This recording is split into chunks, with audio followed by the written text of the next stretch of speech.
Assalomu alaykum. Bugungi mavzuimiz Bluetooth'ning ko'payishiga doir masalalar bo'ladi.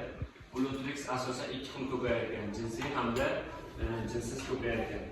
Bluetoothning jinsiy ko'payishi qanday bo'ladi? Jinsiy ko'payishida ikki xilchilik gametda yoki izogametda qatnashadi.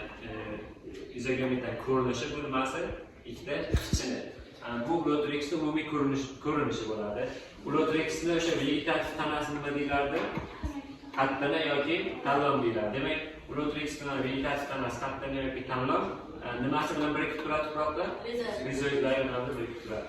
Demak, jinsiy ko'payishida ikki xilchilik izogametda yoki gametlar qatnashar ekan. Mana ikkita izogametda qo'shiladi, bitta zigotani hosil qiladi. Ikkitasi qo'shiladi, bitta zigotani, bitta zigotada nechta ip hosil bo'ladi? 4 ta yangi ip hosil bo'ladi. Rasmda ifodalasak, ikkita izogamet mana.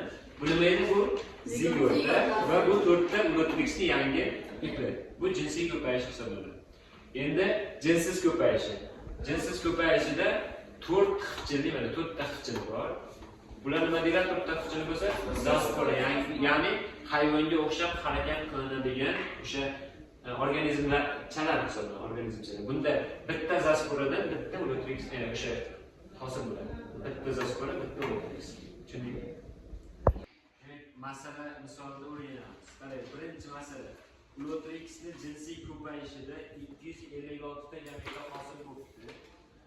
Shu 256 ta gametaning 25%dan zigota hosil bo'lyapti. Zigotadan 50%dan Bluetooth ip hosil bo'lyapti. Demak, qancha Bluetooth iplari hosil bo'lyapti? Buni birinchi ko'rib chiqamiz. Qaranglar. Bizga boyagi nazariyada bor edi. Ikkita gameta nimani hosil qilardi? Bitta zigotani. Demak, 256 ta gametani nimaga bo'lib olamiz ekan? 2 ga, ya'ni qisqartirish.